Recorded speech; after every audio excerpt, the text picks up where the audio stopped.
Burkina Faso, remise d'un nouveau lot de 375 bus neufs à la Sotraco. Oui, 375.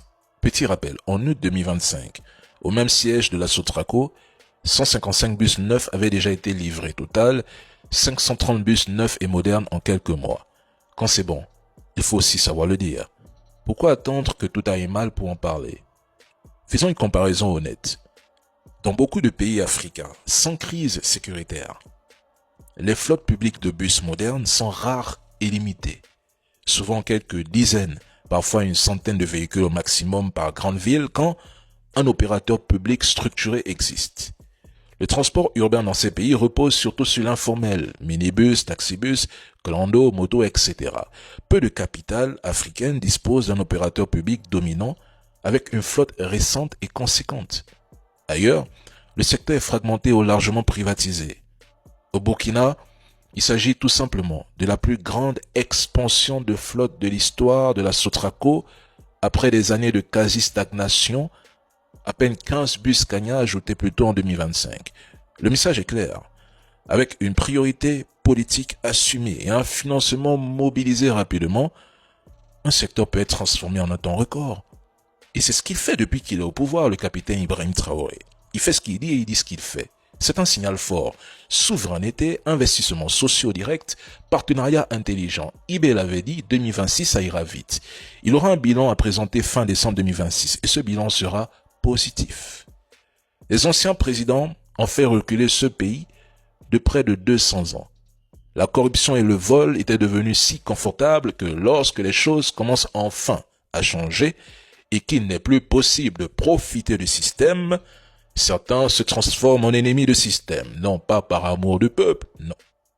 Non pas pour développer le pays, non. Ils étaient là, ils n'ont rien fait. Mais parce que leurs intérêts ne sont plus servis. Fin. Il y a aussi ces individus esclaves de salon là qui ne peuvent jamais changer. Je l'ai dit, eux c'est comme une malédiction qui les poursuit. Peu importe ce que vous ferez, génétiquement ils sont esclaves.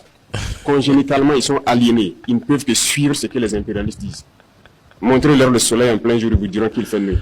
Donc c'est une malédiction. Et ils vont continuer à vous décourager à parler. Mais le plus important c'est ce que vous faites. La réalité est là et on avance. C'est ça le plus important. Pendant qu'ils sont en train de faire les railleries, leurs moqueries, nous on crée des usines, on crée des infrastructures, et on crée de l'emploi, on produit et on se sent bien. Vous voyez, les impérialistes, certaines ONG, de je ne sais quoi, ont tenté tout pour saper leur morale. Ont tenté tout, ont écrit, ont intimidé, ont menacé. Mais ils avancent sereinement sur le terrain. Aujourd'hui, certains peut-être sont fatigués, ils ne parlent plus d'eux, parce que le résultat est là. Pourtant, ceux qui se moquent et critiquent le Burkina ou l'ensemble des pays de l'AES, ceux qui les traitent de pays pauvres, ce sont souvent des gens qui, en réalité, n'ont pas trouvé leur place dans la vie. Ils n'ont atteint aucun objectif et vivent du rêve que leurs dirigeants leur vendent. C'est parfois l'esprit faible qui cherche à rabaisser les autres. Ceux qui se battent pour le changement, eux, continuent de travailler et d'avancer, même quand on les accuse de ne rien faire.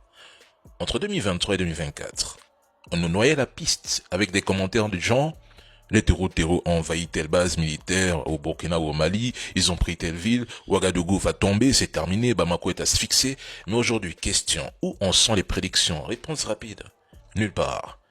Ils nous traitent de propagandistes. Mais nos analyses se révèlent toujours factuelles.